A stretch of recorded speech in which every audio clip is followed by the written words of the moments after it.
be seated.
Switch this one. This one mute now. Okay.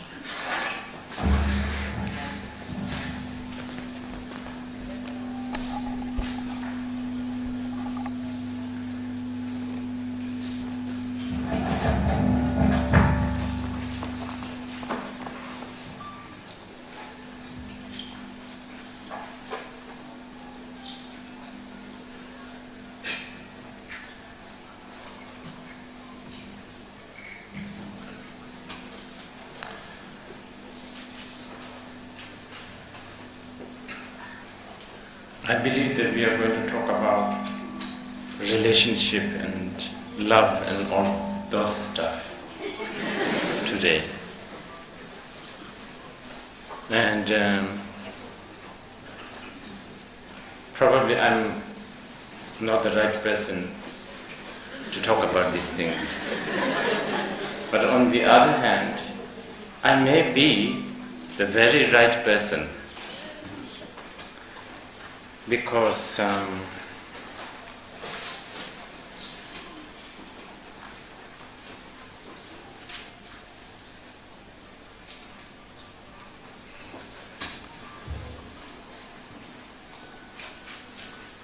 this may be a little bit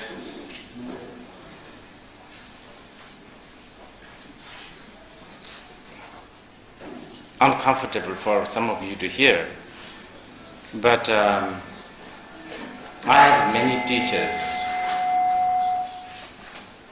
that I have received teachings from. They are, I would say, really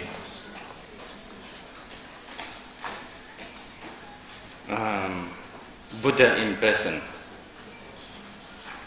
Their kindness, compassion, their tolerance. And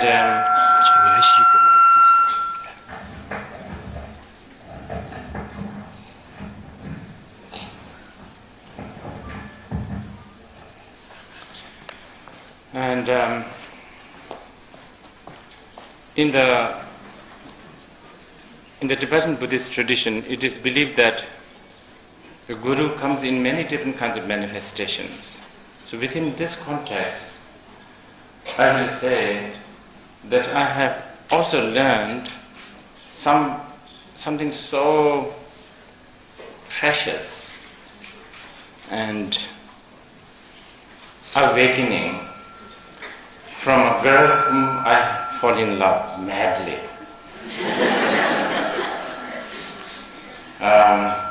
I tried to call her last night whether I could mention her name, but she's not available. So right now all I could say is that she's Dutch. Very beautiful, free-spirited.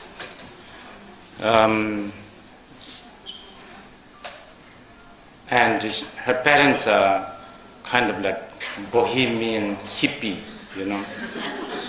So this was when I was around early 20s, and with the permission of my main teacher, and I decided to go to London to study.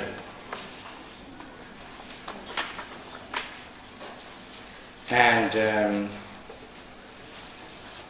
for the first time, I left the traditional surrounding where there's things like brocades as a tablecloth, high thrones,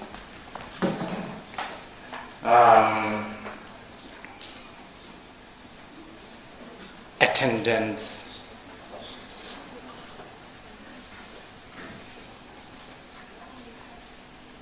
basically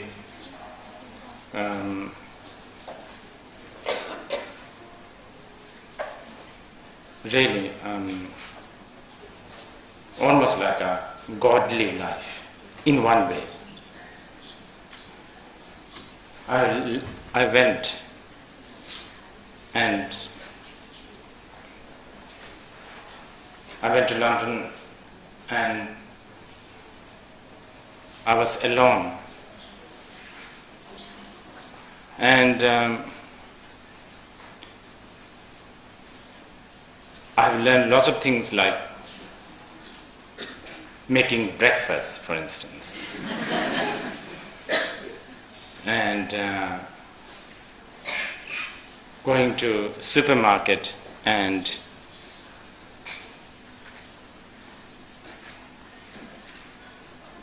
almost buying a cat food, thinking that it is for human beings. So it was a big lesson. Actually, I dare say this, but many younger generation lamas, Rinpoches, really, esteemed high lamas, I think they should go through this. This is what I suggest actually. It should be in the part of the Rinpoche training curriculum. They should fall in love. And of course they should make toast and go to a supermarket, so on and so forth. But they should also fall in love. And then this girl should reject him.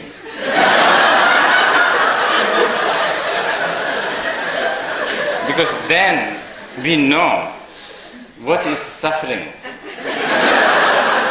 Because until then, when we talk about the truth of suffering, we are always talking about things that's written in the books, like death, old age, sickness, all abstract stuff. Most of the lamas don't know what is meant by paying bills. The pressure of living in the modern society. I have learned a lot, but most importantly, this girl taught me a lot.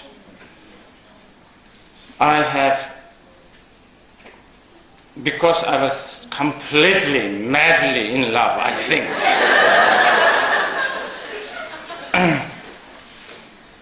And because she was very free-spirited, really extremely free-spirited, I would say. I think she grew up in a hippie community. So for her,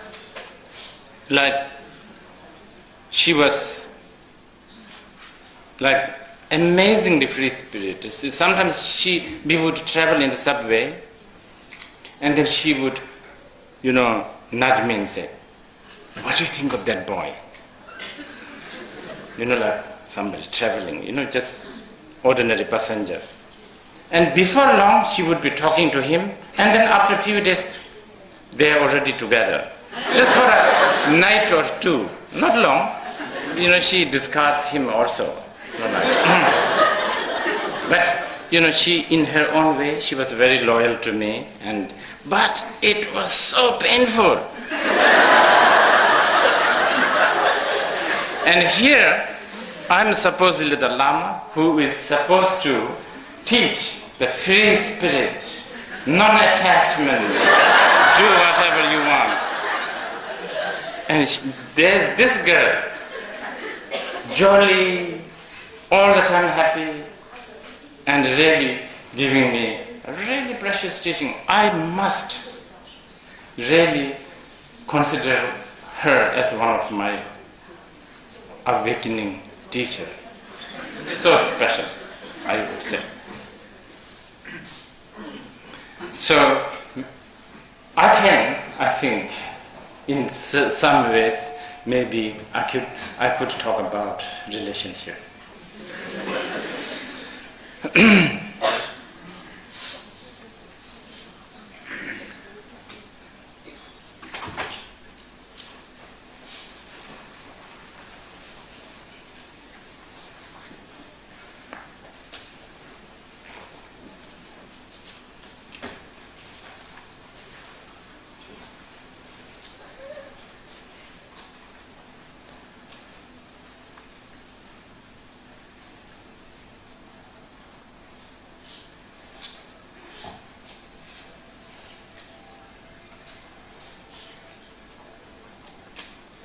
In Buddhism, I'm sure many of you know we talk about love and compassion.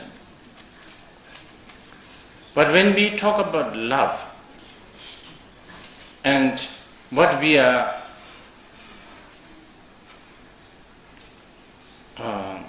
supposed to discuss this time, the love, they are different. In Buddhism, and especially in Mahayana Buddhism, well, not only Mahayana actually, this Buddhism we talk about metta, karuna. But this kind of love taught in Buddhism is what we call limitless love. Some of you who are familiar with the Buddhist concept of for limitless thought, you will know.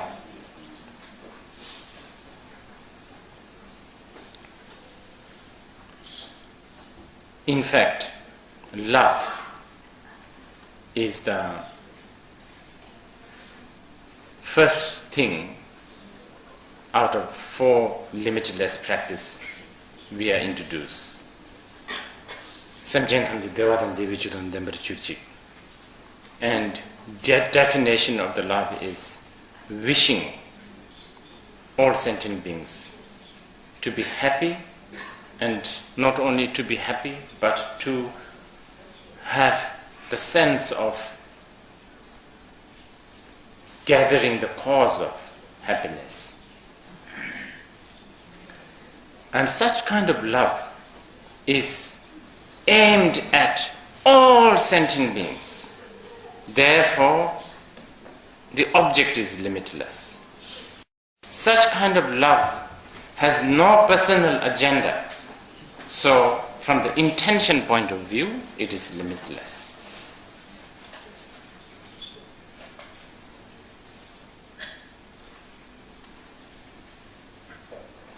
Such kind of love is not only aimed at acquiring happiness in the sense of, mundane happiness, but this kind of love is really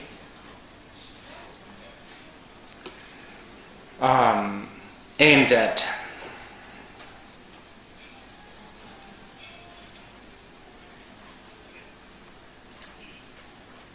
true happiness, which is enlightenment, or in other words, to awaken from net of delusion. So it is limitless. It's not limited as how we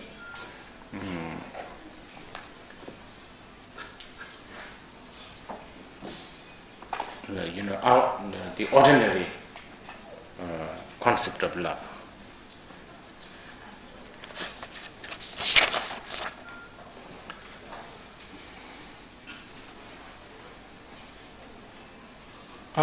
Those who are coming, no need to do prostrations, okay? Yeah, please.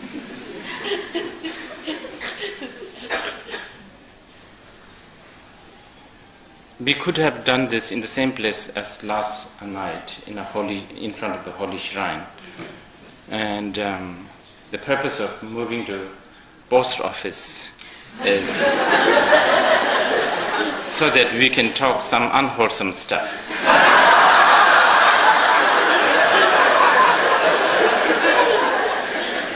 And the prostrations and all of that kind of is maybe not necessary, and beside that, it distracts me.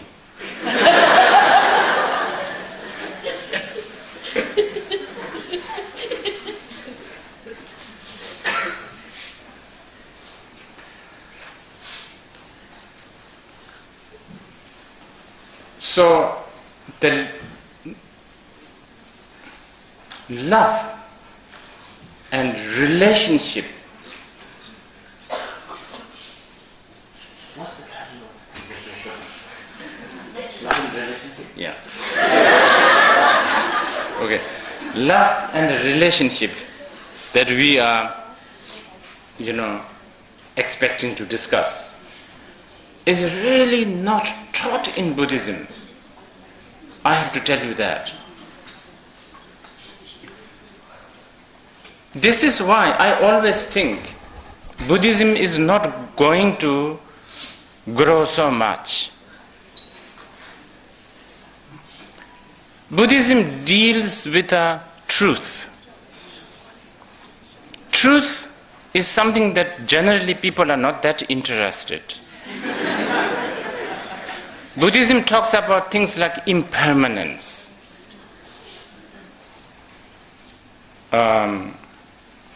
illusion.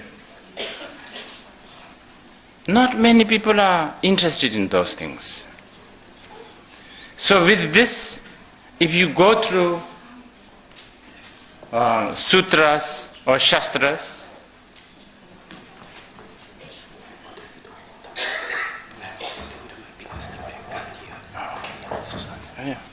problem.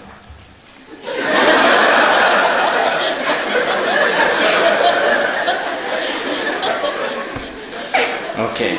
Can you hear now? Okay. Good.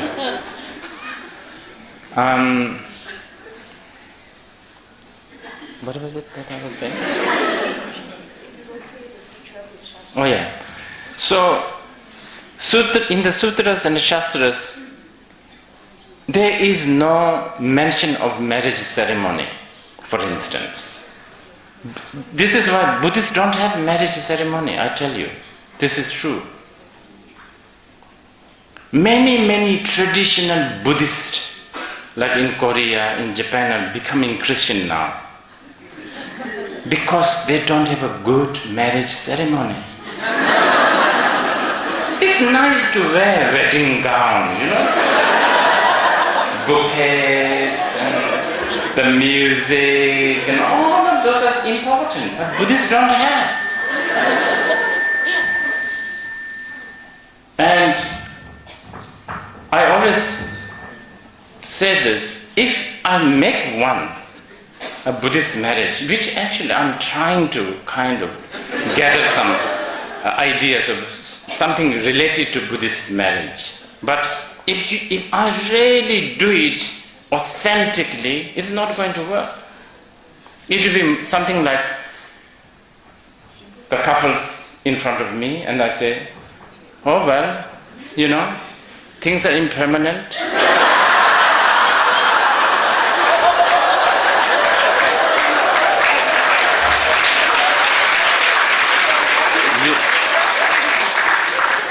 It might not work like after a few days.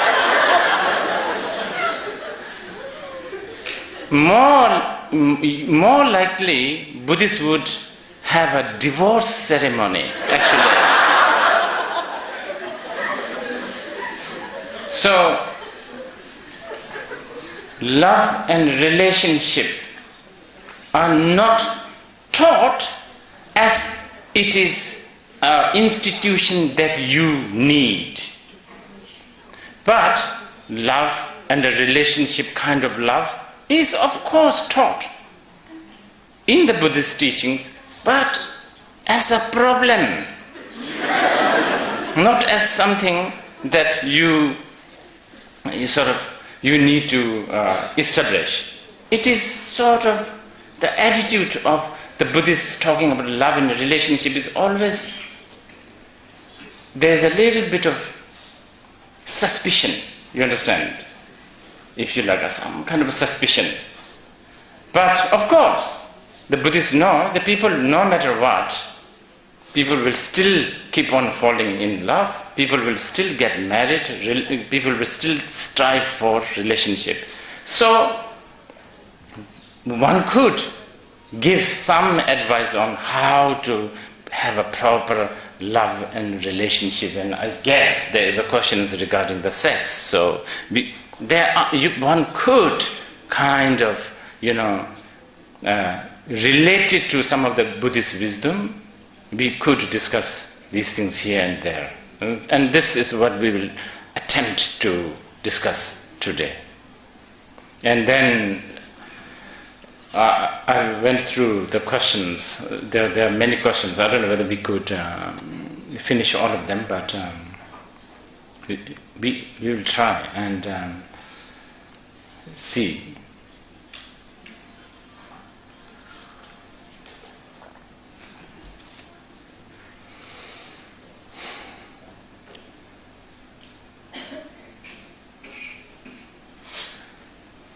I think it is a Korean film. Koreans are so good with the love story movies.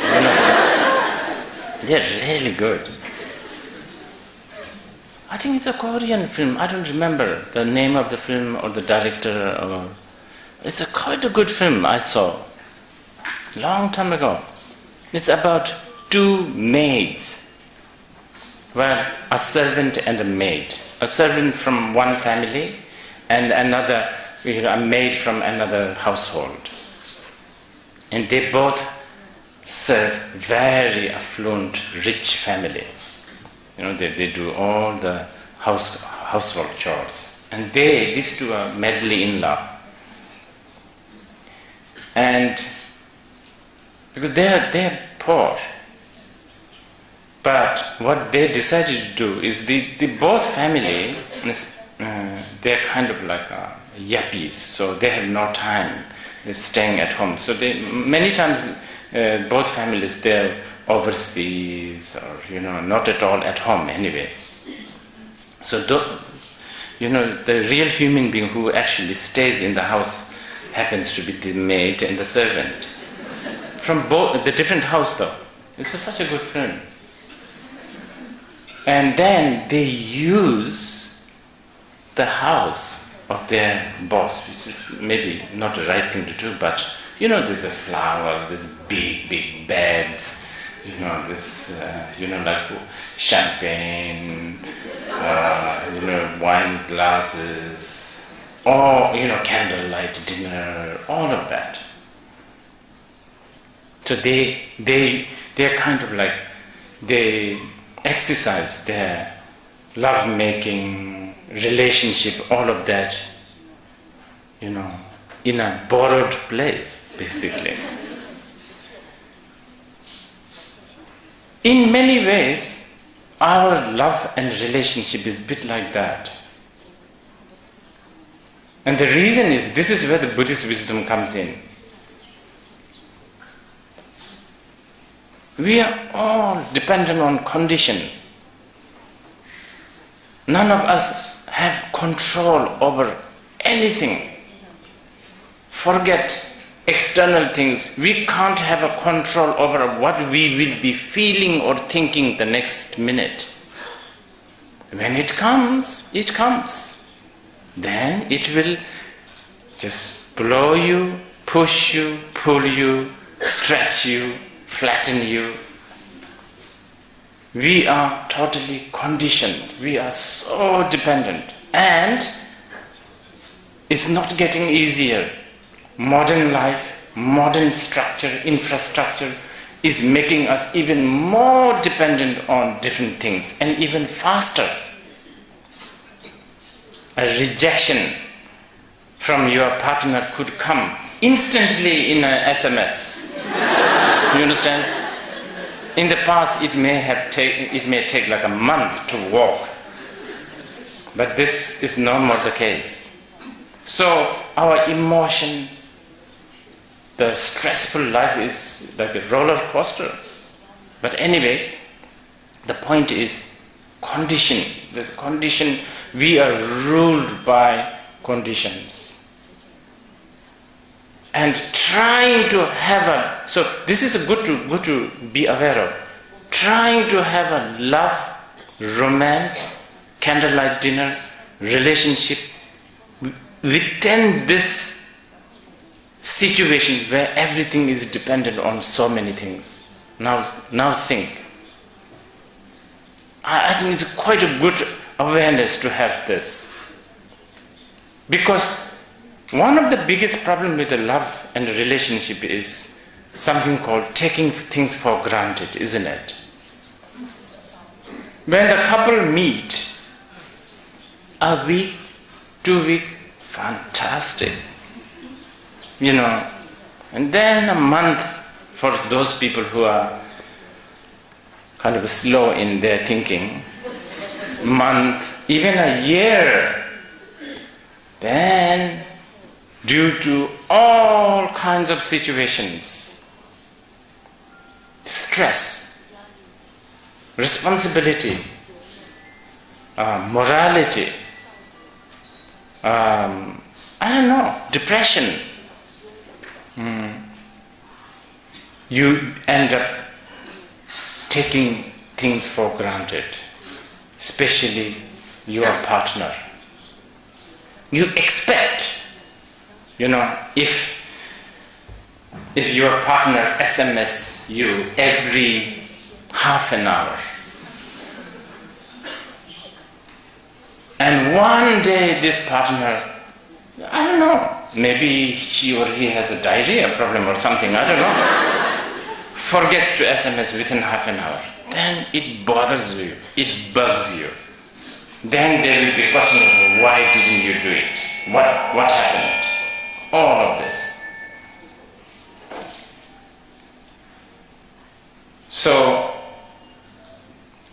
think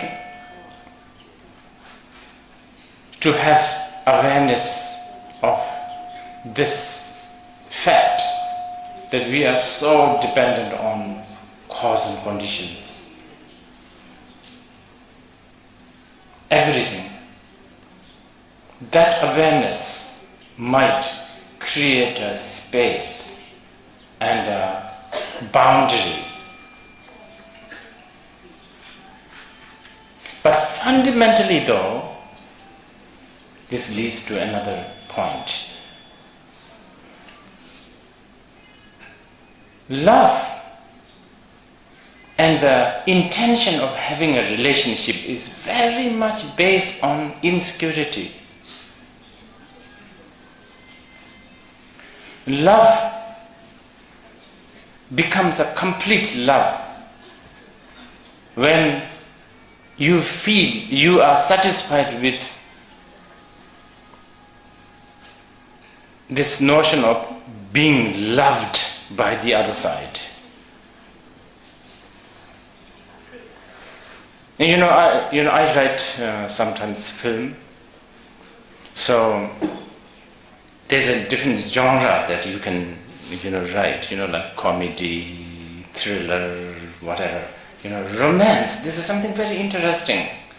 If you want to write a romantic film, the core sort of it has to work, right? The romantic film has to work. So what works a romantic story is it has to have a failure. It has to be, it has to have that, the love should not work. Only then the love works. This is interesting. If you look at all the great romantic stories like Romeo and Juliet, the only reason why we loved it was a tragedy. So the love has this tragic.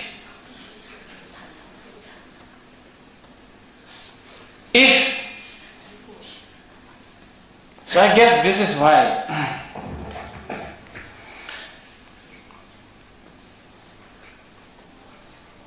maybe I shouldn't say this. Let me think about it. I still have to go and do my things. I don't want to be fired from my job. So there's a limit of what I say too.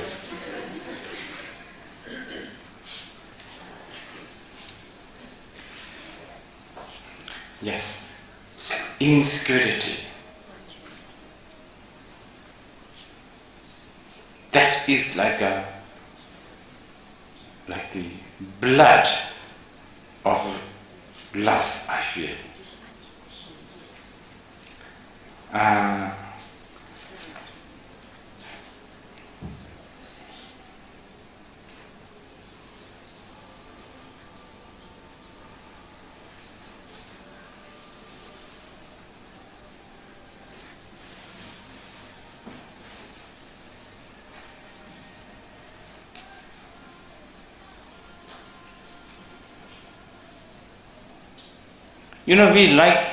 We love our pet dog, dogs.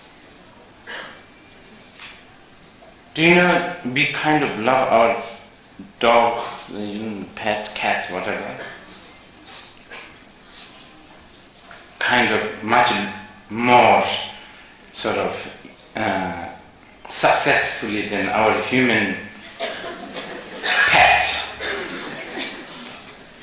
because dogs don't talk to us. I mean, they do, but we don't understand. So they do few things like wagging the tail and stuff like that. So then, we just, not complicated. But our partners, they talk.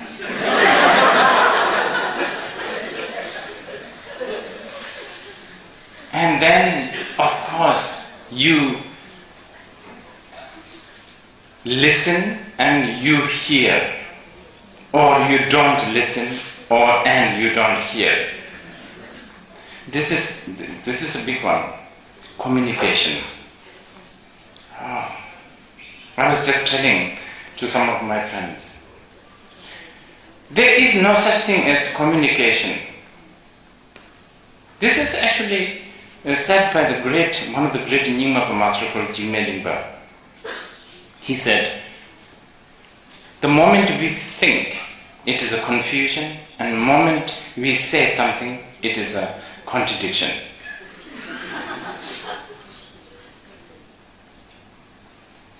There is no such thing as communication. There's only two things. There is a successful miscommunication and unsuccessful miscommunication. And when you have unsuccessful miscommunication, you are having a good time. When the misunderstanding is not working, only then you are having a good time. Of course, when the real miscommunication is happening, of course you are. Communication between two partners is so difficult. What they are assuming, what the partner is assuming or expecting or afraid of, we don't know. We can sort of guess based on some of the things that happened in the past.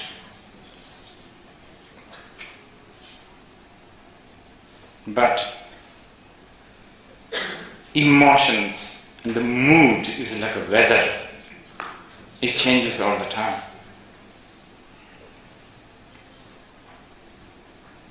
Due to all kinds of things. Hormone, too much sugar in the tea, I don't know.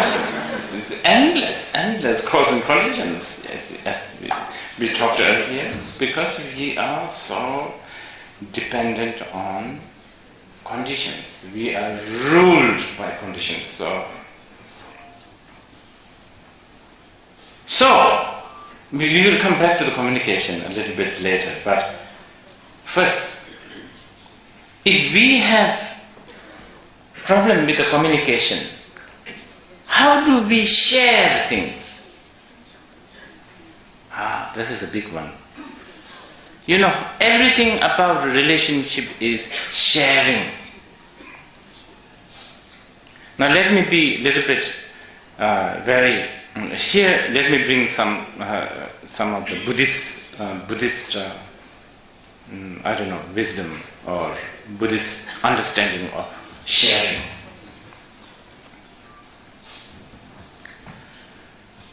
In Buddhism, there is no such thing as sharing. We can assume that you are all looking at the same flower,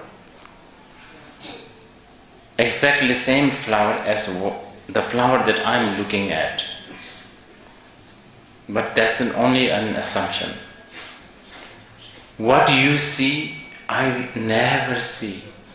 Not only the direction or the color, but, your idea of flower, your idea, the good, all the paraphernalia of this flower.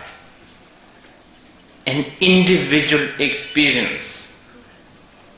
You can try your best describing this to somebody, and this person, your partner, assume that he or she is looking at the same thing.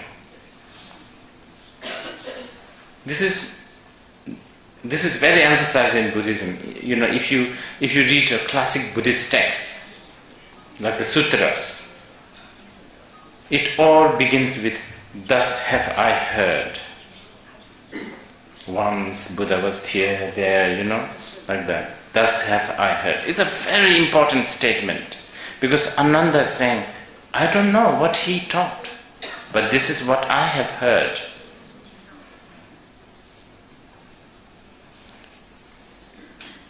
It works like that in the relationship. when two couples in love, they may think that they are sharing this exquisite, blissful moment, but both sides are hearing, experiencing, seeing their own version of bliss or pain or whatever. Now, of course, we are now going quite deep into the Buddhist psychology, but the reason why I want to say this is the communication, because in relationship, communication happens to be a very important factor, right? So that, this is why, I think this is why the relationship shrinks can help you, because at least can, to the certain extent, not entirely, because there is a successful misunderstanding happening between the two partners, you then hire another person who hopefully will hear things and misunderstand unsuccessfully. And then this shrink, psychologist or this therapist would then give his or her own opinion. And many times it doesn't work, but such is the human sort of attitude that we have this habit of fixing things. We like to fix things. We like to mend things. It's kind of like updating your software. Like it's the fun kind of fixing. Of course, it is a pain, but it is also fun. Okay, let's download the latest version, and that's how we end our life, by downloading the new thinking.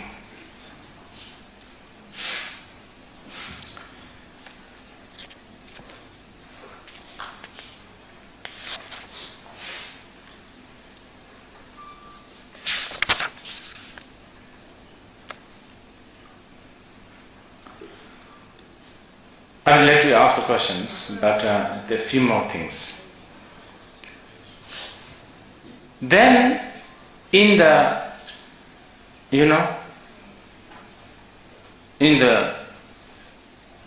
drama of relationship, there's one very powerful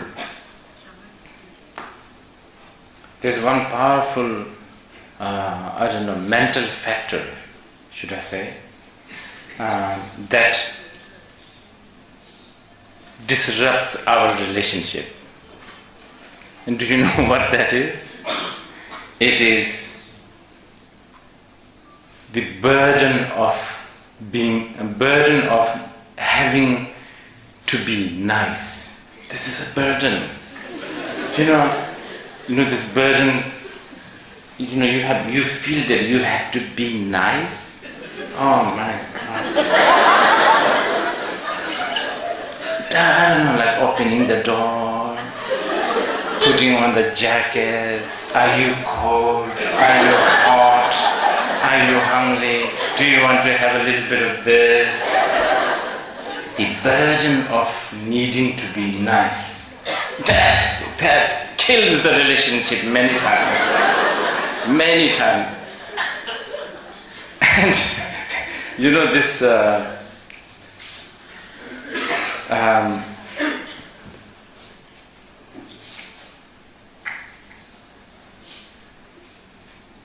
and you try to be you try to be nice. You try to be nice to this person, like, opening the door, I don't know, all of that. Lifting the, if you are a men, then after you pee, before you pee, you lift it up, right? If you are men, after you do the bigger business, you put it down. Things like that, all the small details.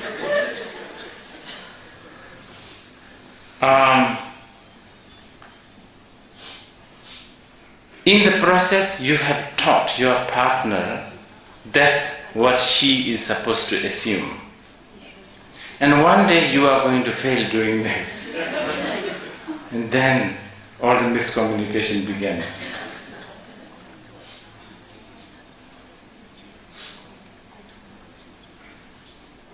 But insecurity is still not going to let go. Shall I tell you one of the biggest symbol of insecurity that we have? Ring. Exchanging the ring. And then, human beings could be so ridiculous. Then go to a court, sign it. We are married. These are basically insecurity talking, insecurity expressing. Actually, the whole term marriage, I think, should be changed now. I think the marriage is outdated. It's like last century's term, actually. Now I think you should really call it company. It's for economical reason, right? And produce maybe children. I think you will have a lesser expectation and probably nicer relationship because you have a less expectation. It's a company. And husband and the wife are shareholder of this company, and therefore you can have a proper meetings and disagreements and agreements and all that. But anyway, these are signs of insecurity. What time is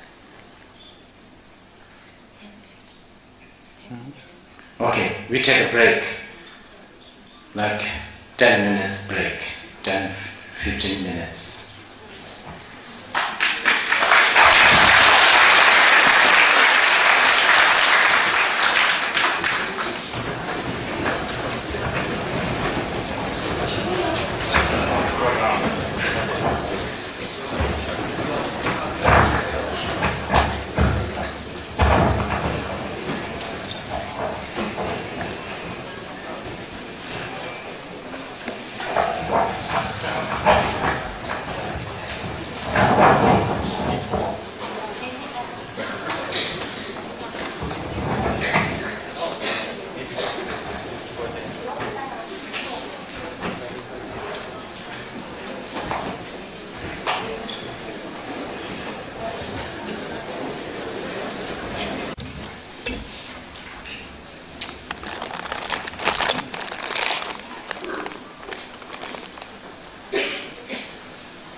You may have assumed that I'm kind of anti-love and relationship. That's not true. I'm all for it, actually. Anyway, when the karmic wind blows, if you are not strong enough, we are like a feather in the wind. Wherever the wind blows, there we will be moved. Many of you, I'm sure you think you are in control, that's it, now I'm past middle age, chances of me becoming playing this stupid game of relationship and love is over. This is what you may think, but we don't know. Karmic wind from the least expected place, such as Bolivia or, Rwanda, the karmic wind might blow towards you, and then next you might find yourself madly, truly, deeply, head over heel in love with a Rwandan, Bolivian, Chilean, something that you least expect. This can happen, we don't know. So same with me, really. In my tradition, the lineage that I belong, not really lineage, but in the sort of the custom, I could get married. So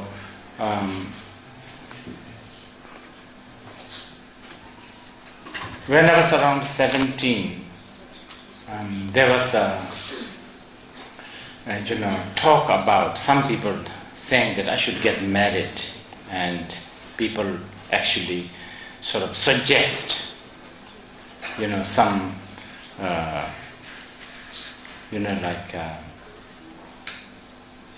suggestions of bride, basically. And I went to my father. My father is quite unique. He himself is a practitioner, was a practitioner. So I asked him, what does he think? He looked at me and said, well, actually my question was, I think, because I was I myself, I thought, until I met that Dutch girl, I thought I was very free-spirited. And, I don't know, especially when I was 17, 18, I was very much, relationship, love, it's like, it kind of, it's like such a disgusting thing to do, because I was also trained and brought up in a monastic, partly monastery where there were a lot of ordained monks. So I guess maybe that's the influence. So when I went to my father, I asked him, I think I'm going to get ordination. I think I want to become a monk. He looked at me and he said, well, do whatever you like, but if you are asking me, between getting married and becoming a monk and getting married, they are equally difficult.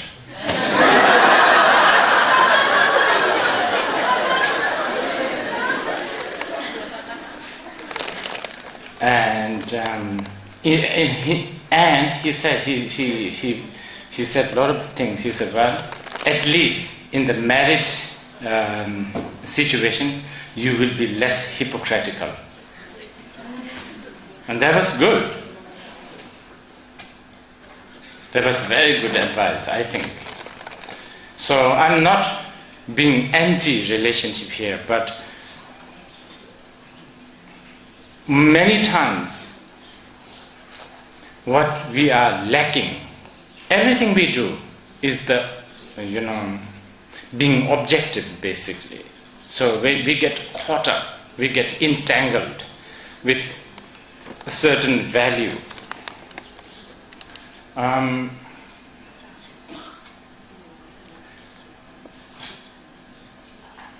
this is a big subject, I think, especially in our society, in the Asian society. I know so many, especially girls, the Asian, Chinese origin, by the time they reach around the age 25,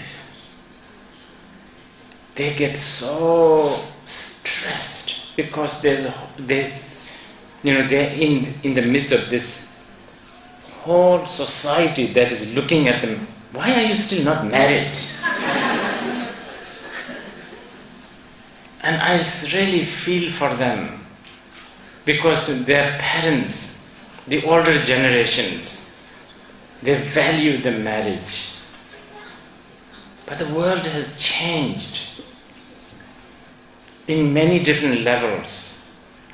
This modern world is, as much as we like to have relationship, we want to make merry, we want to throw parties, and we want to get together, and we want to rub our shoulders, and we want to, rub other parts of our body and stuff like that. But we also alienate ourselves so much.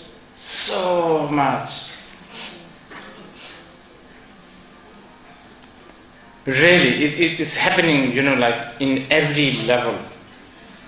I mean, instead, the family used to have no television, so they are forced to eat together.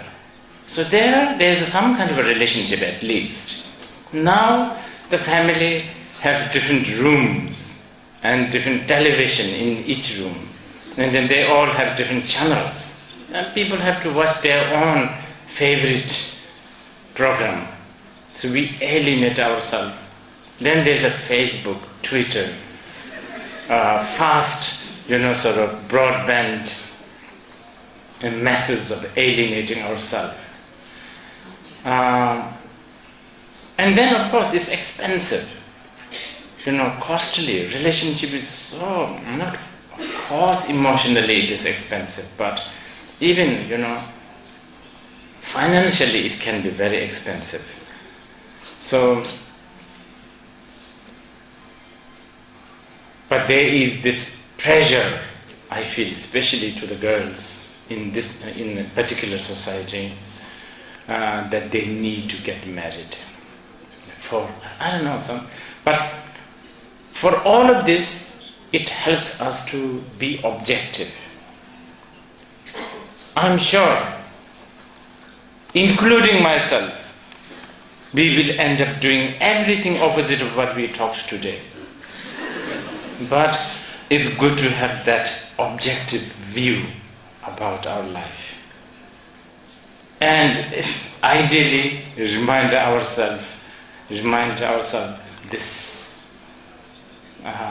fact, so that we are not, 100% disappointed. Because we build,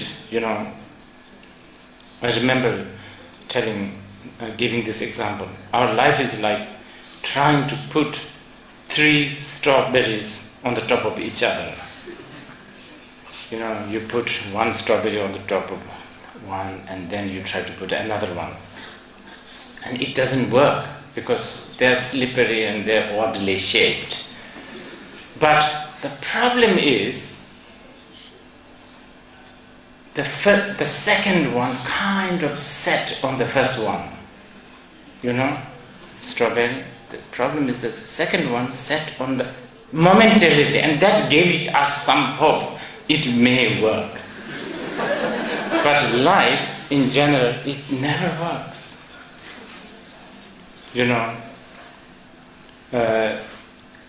It fails. And how many? Some of you younger generations might not be aware of this, but the older generations,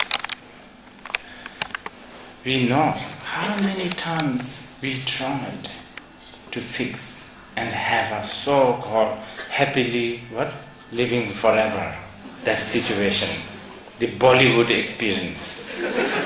How many times we tried to have that? Never really worked. Never really worked. But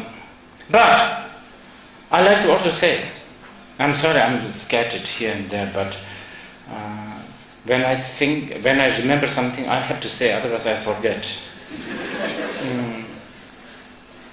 One should not be afraid of relationship too, If the relationship comes to you from a very odd corner, I don't know.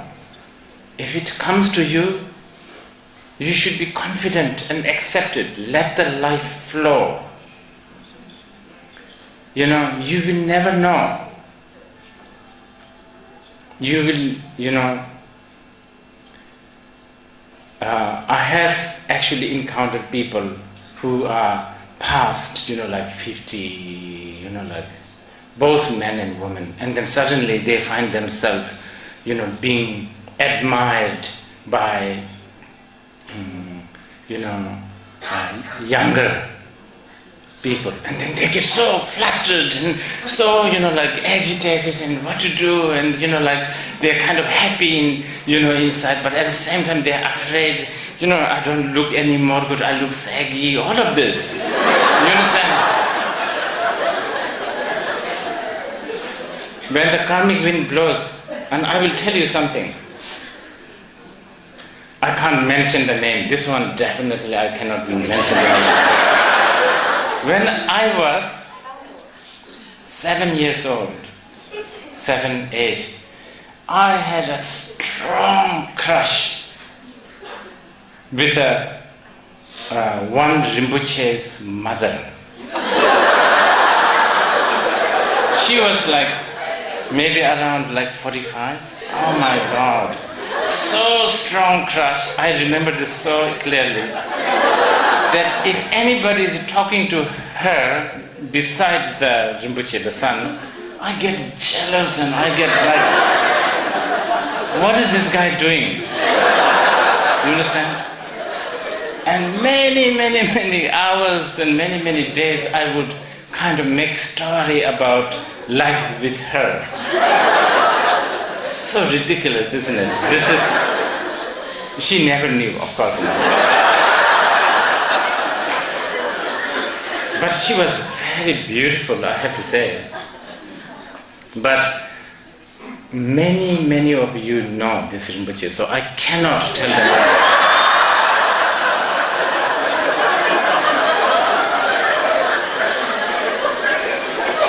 Then I will be really jobless.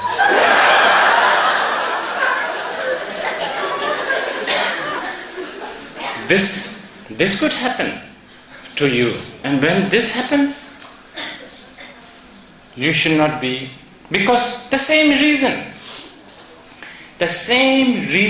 why everything is dependent on condition. The same reason why we should not blindly fall for the value of relationship.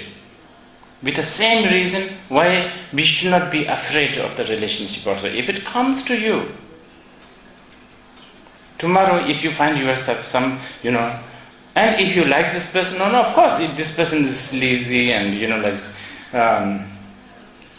not your type, then of course you either skillfully or directly avoid. But if you have a certain, what is it? A lizard or butterfly in the belly? What is it? Yeah, butterfly, right? Butterfly. Yes. If there's a butterfly in your belly with, upon seeing this person, well, by all means go for it. But from the day one, make sure that you will not be trapped by expectations and hope. From the day one. If you do that, I think you will have a proper relationship. So, actually, I was telling you earlier, Buddhist marriage, couples about to get married, not a bad idea if the priest says, well, we never know what will happen to you two. You may even fall apart tonight. That may be not a bad idea to express this. It may sound very inauspicious. It might, worry some overly protective in-laws, but maybe it's not a bad idea to actually talk the truth about separation and, fragility of so-called marriage and relationship and and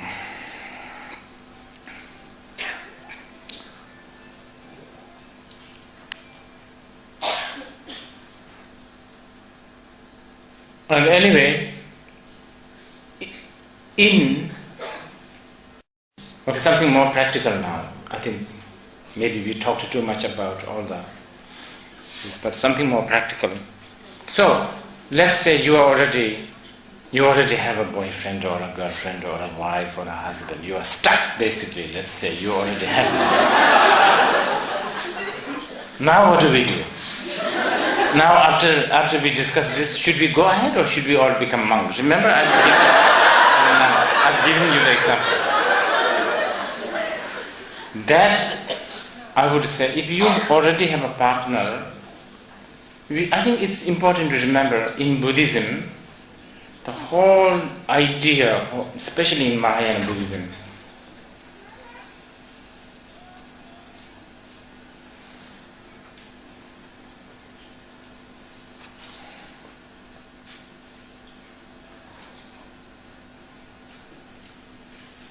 the core purpose of practicing the Mahayana Buddhism is to give liberation to all sentient beings.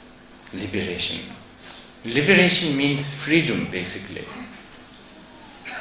And many times, giving freedom to so-called all sentient beings is a bit like building a ladder to the sky. It's almost abstract. It's like unthinkable. All sentient beings? Maybe my neighbor, yes. Or maybe like few hundred, maybe. But all sentient beings, that's a bit too much. It's like an abstract. But even though one may not be able to liberate and give freedom to all sentient beings, we can at least start with giving liberation and freedom to one's own partner, husband and wife. And that's very practical advice, I must say. Many times, when we are having relationship, it's basically strangling each other, choking each other's. And that's not a relationship. You should really give freedom to each other. Who your husband or wife or boyfriend or girlfriend texting to, who he or she is hanging around with, freedom, give space, freedom. And I think this is important. Actually, even if you have a really good relationship, I would suggest to retreat yourself from your husband and wife or a boyfriend or a girlfriend at least 1 hour a day. Don't talk, don't text, don't communicate, nothing.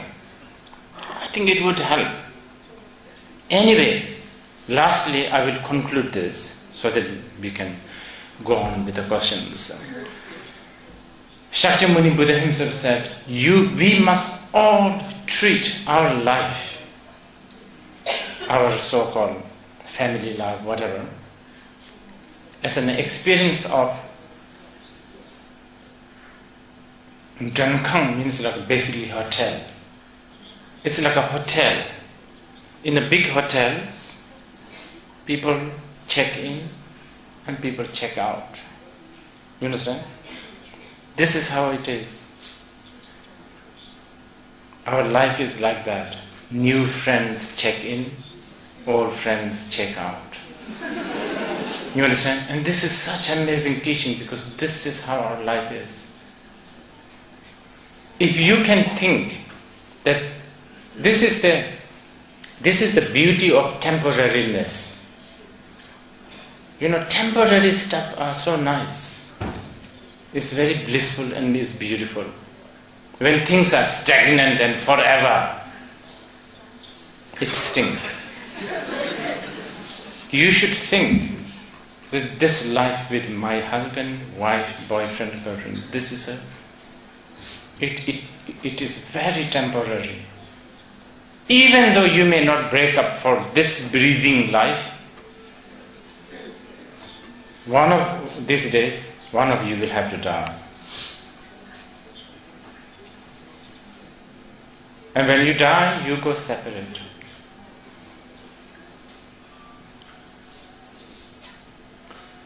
After you die, probably for 3 days, you may remember your wife and husband's name.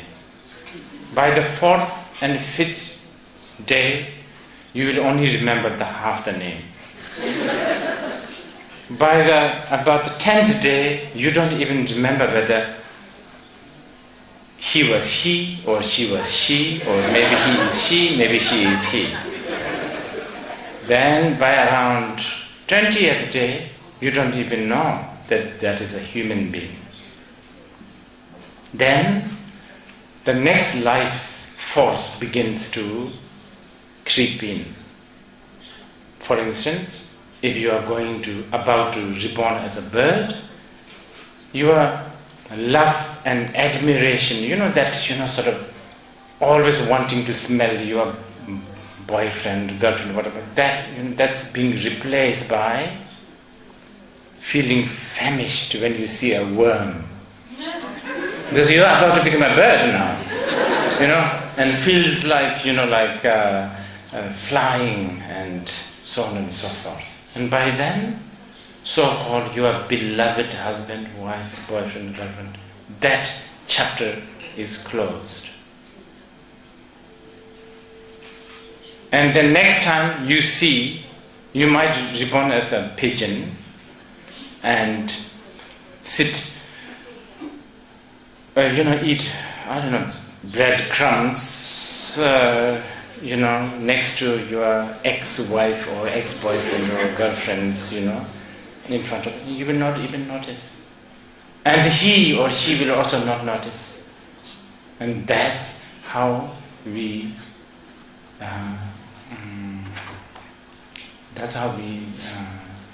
sort of play. The samsaric games is this, It will be amazing if we can actually go somewhere up there and look down at every life that we had in previous lives. In fact, this is what arhats, they can do that. They go up and they look.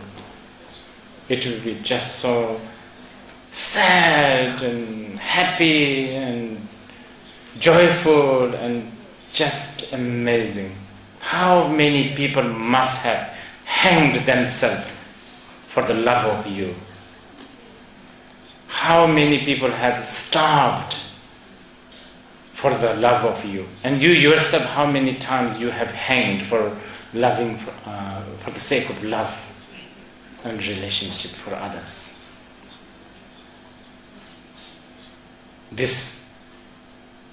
So, remembering the temporariness. And this is not only for the relationship, everything. This cup of coffee could be my last. This book that I'm holding could be the last book that I'm holding. And if you can have that kind of mindfulness, then you begin to really enjoy and love. Really, wow, what a good book. Because otherwise, we are always thinking about the next thing. Planning to live forever, basically. Anyway,